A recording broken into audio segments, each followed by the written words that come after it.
saudara, kualitas hati kita menentukan kualitas hidup kita. Bahagia saudara, nasib saudara, tergantung hati.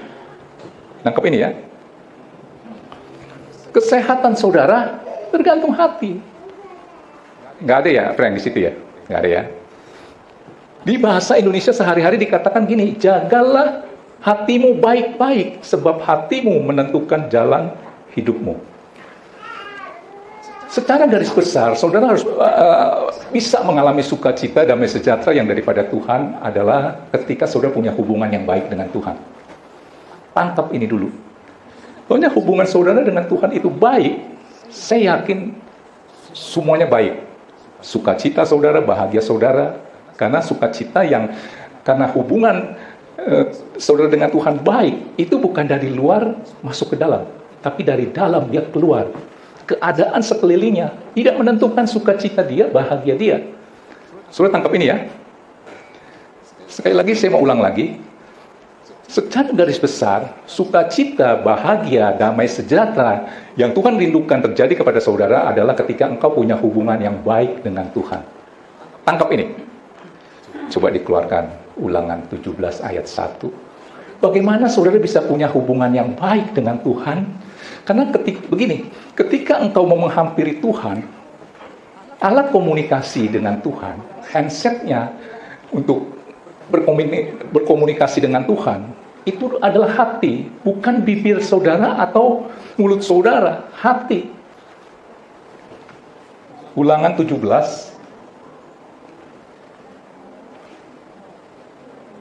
Salah nggak ya ini ya? Kok jadi Amsal ini? Ulangan, yang ketemu coba, mungkin Pak Budi? Iya. Janganlah engkau mempersembahkan bagi Tuhan alammu, lembu atau lomba yang ada cacatnya atau sesuatu yang buruk, sebab yang diinginkan adalah kesucian bagi Tuhan alammu. Ketika engkau datang menghampiri hadirat Tuhan, mungkin dalam berdoa, komunikasi, saudara harus mempersembahkan hati saudara. Apa jadinya kalau hati saudara itu rusak dalam arti luka? Karena firman Tuhan, Ulangan 17 ayat 1 dikatakan demikian. Janganlah engkau mempersembahkan bagi Tuhan Allahmu lembu atau domba yang ada cacatnya atau sesuatu yang buruk, sebab yang demikian adalah kekejian bagi Tuhan Allahmu. Dulu zaman dulu bangsa Israel mau ketemu Tuhan, dia harus mempersembahkan sesuatu, korban, yaitu berupa kambing domba.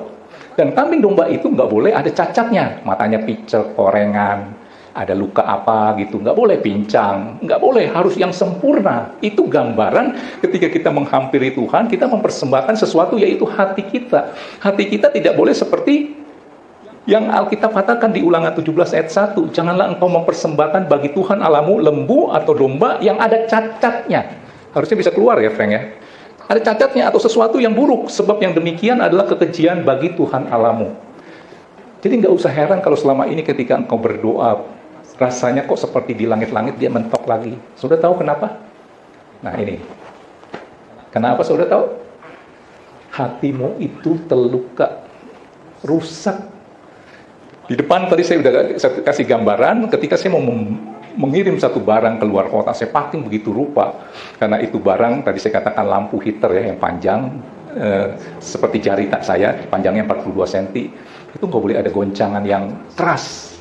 Saya harus menjaganya seperti itu. Makanya Amsal 23 Amsal 4 ayat 23 dikatakan, jagalah hatimu dengan segala kewaspadaan. Full attention, dengan perhatian. Karena dari situlah terpancar kehidupan. Nah, dalam hal ini adalah bicara hubungan dulu. Nanti dalam kehidupan saudara sehari-hari, saudara nggak akan pernah bahagia dengan hati yang luka, dengan kepahitan. Dan kepahitan itu akhirnya yang ada adalah kebencian. Saudara pahit sama seseorang, benci sama seseorang, saudara tahu nggak, berdampak ke yang lain-lain. Ibaratnya saudara makan durian, itu baunya bisa kemana-mana. Saudara tangkap ini nih. Makanya saya sekali lagi katakan, tangkap hati Bapak. Bapak tuh rindu mendengar doamu, dan dia lebih rindu lagi untuk menjawab doamu. Tapi terkadang ini yang menjadi penghalang-penghalang yang minggu lalu saya katakan, salah satu penghalang doa adalah ketika kita tidak mau mengampuni. saudara sengsara. Tuhan nggak mau. Saya aja sebagai gembala lihat domba-domba yang mengalami hal ini dan hal itu, sedih, kesian. Kalian nggak akan bisa menikmati sukacita damai sejahtera yang daripada Tuhan. Maka saudara harus beresin hati saudara. Kalau terlanjur, misalnya saudara jaga hatimu, karena hatimu menentukan jalan hidupmu. Ternyata sudah terjadi hal-hal yang tadi saya katakan mungkin terluka. Hari ini ada solusinya.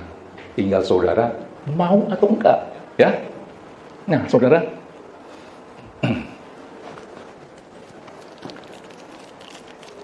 jadi dengan hati seperti itu bagaimana bisa ketemu dengan Tuhan? Di mana hati kita cacat atau luka?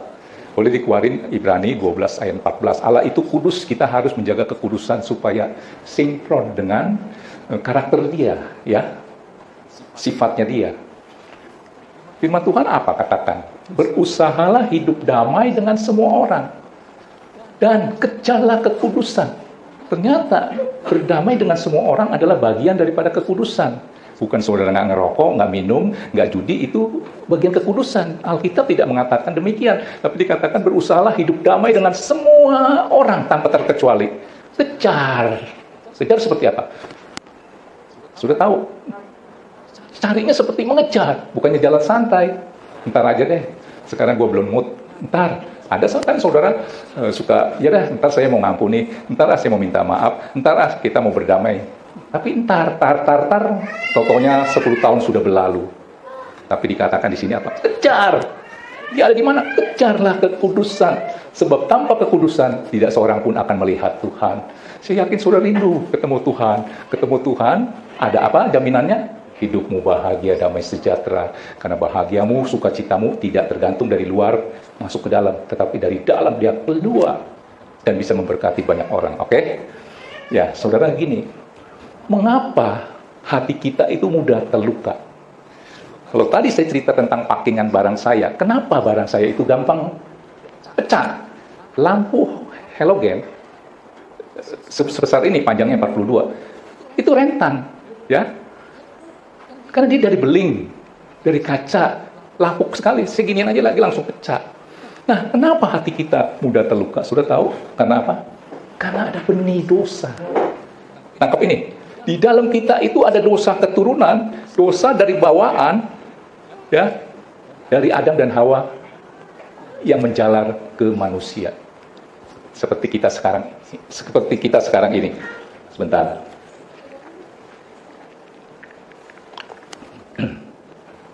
Di Kejadian diceritakan bagaimana Adam dan Hawa jatuh dalam dosa.